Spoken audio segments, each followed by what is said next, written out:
हो गोरी? का हो? अरे कहाँ जाल बड़ू हो? का जब देखा भी लाइन में रास्ता काटेला हो कहीं भी जाए। अरे हमार बात सुना। का सुनी बोलो।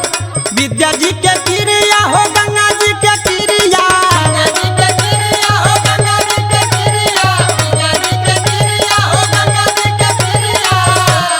विद्या जी के किरिया हो गंगा जी के किरिया, होत नइखे अब इंतजार, बतावा ना बिया कब करबू।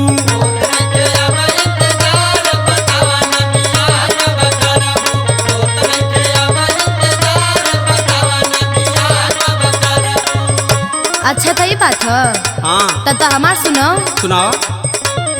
जवन हाल तोर बा उहे हाल मोर बा,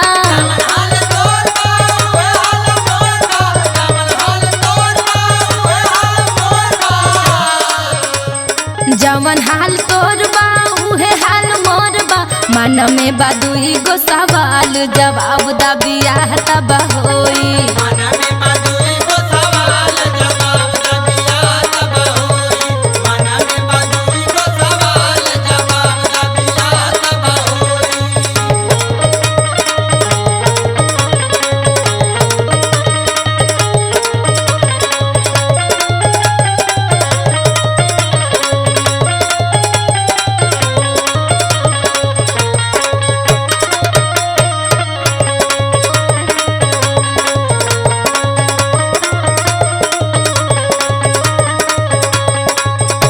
अच्छा हम सवाल पूछब तो जवाब देबू?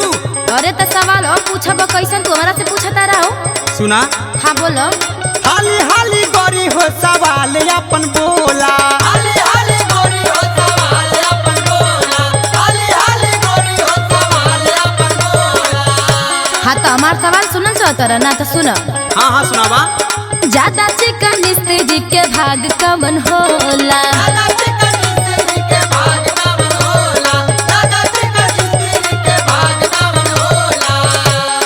हाली हाली गोरी हो सवाल अपन बोला, ज्यादा चिकन जी के भाग कवन होला, बाबू लिहा पहिला सवाल, जवाब दा बियाह तब होई।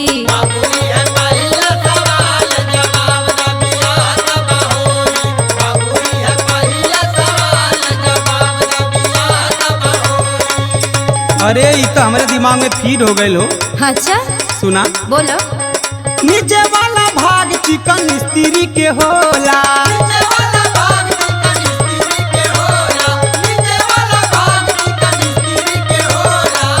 चला माना तो नहीं तो इजी रोल आई दूसर का बताओ तो जानी। पूछा। सुनो। सुनावा। कौन चीज फट पे आवाज नहीं होला,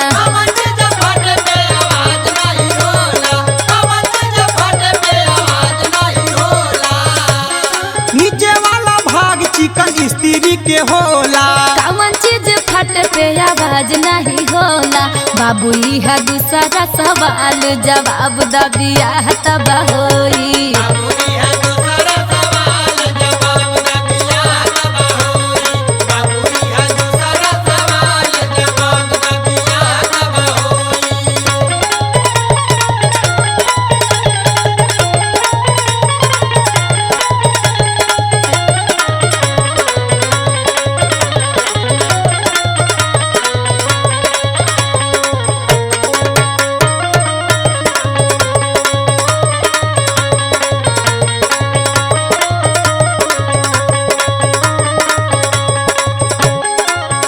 आगे। अच्छा तो यो आगे बताओ। सुना। बोलो।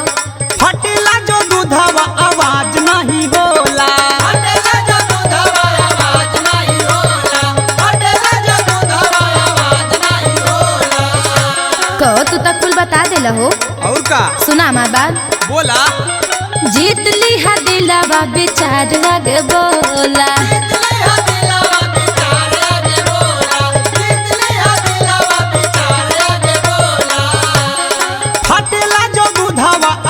नहीं होला, जीत लिहा दिलावा विचार आगे बोला, दार दी गले बड़ा माल है बाबूजी बियाह बा हो।